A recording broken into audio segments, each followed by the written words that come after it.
programang ito ay rated SPG. Striktong patnubay at gabay ng magulang ang kailangan. Maaaring may masiselang tema, lengguwahe, karahasan, sexual, horror o droga na hindi angkop sa mga bata. Dahil nga sa pag-alis dito ni Zoe ay hindi na nga matitiis pa dito ni Doc Lindon na manahimik dahil isinisi nga dito ni Doc Carlos kay Annalyn. Kaya naman nung magkaharap itong si Giselle at Doc RJ at Annalyn dito kay Carlos ay nagalit ito at sinisisi nga itong si Zoe. Kaya naman sinabi dito ni Giselle na bakit si Annalyn ang kanyang sinisisi at kung bakit kinakampihan dito ni Zoe na hindi naman niya ito kaano-ano. Kaya doon na nga nagtataka itong si Giselle at bakit sinisisi niya ang anak ng kanyang asawa. Kaya naman hindi makapag-react itong si Doc Carlos. Agad naman lumapit itong si Doc Lindon at sinabi niya ang katotohanan na kaya kinakampihan ni Doc Carlos itong si Zoe dahil nga anak niya ito. Nagulat naman itong si Giselle sa isinisiwalat dito ni Doc Lindon. Subalit itong si RJ ay nagulat rin at hindi makapagsalita.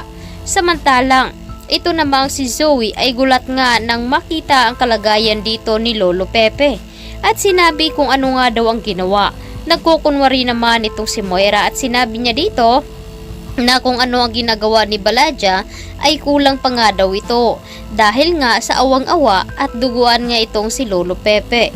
Napapaiyak na lamang itong si Zoe sa kanyang nakita dahil hindi niya inaasahan na sasaktan nila itong si Lolo Pepe. Dito na ba makukonsensya itong si Zoe at palayain itong si Lolo Pepe? Humingi naman ng kapatawaran itong si Zoe kay Lolo Pepe ngunit tulog naman ito at hindi pa nagigising.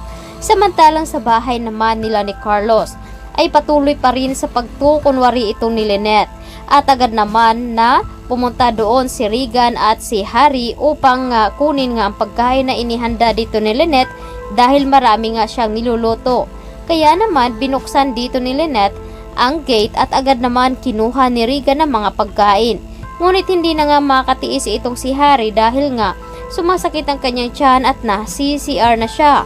Hindi na napigilan dito ni Lynette na pumunta ng banyo itong si Harry at doon na nga nalaman na meron pala ang ng loob sa kanila. At dito na mapapahamak ang buhay ng mga ito. At agad naman magkukunwari itong si Lynette dahil ito ang hostage dito ni Dax. Makakuha at makatawag nga ba sila ng pulis? Samantalang doon naman sa Apex ay agad naman tinawagan dito ni Doc Ray itong si RJ na nawawala nga daw itong si Zoe at umalis nga ito ng Apex. Kaya nakakasigurado itong si Annalyn na pinupuntahan na nga daw dito ni Zoe itong si Moira dahil based sa kanyang narinig sa cellphone nito ay pinapapunta siya doon ni Moira dahil meron daw silang plano at meron silang gagawin dito kay Lolo Pepe. Kaya naman dadadagdagan ang kanilang pagdududa dito kay Zoe dahil nga sa mga ikinikilos nito. Hindi na nga ba mapipigilan ang pagdududa dito ni Annalyn dahil sinabi na rin dito ni Annalyn na kung walang koneksyon nitong si Doc Carlos at kung bakit siya napatawag sa cellphone dito ni Zoe. Hindi naman nakapag-react itong si Carlos at hindi na rin nagsalita dahil baka mabisto na nga sila sa kanyang sikreto. Kaya ito ang dapat nating aabangan ngayong hapon dito lamang sa Abot Kamay na Pangarap. Maraming salamat sa inyo.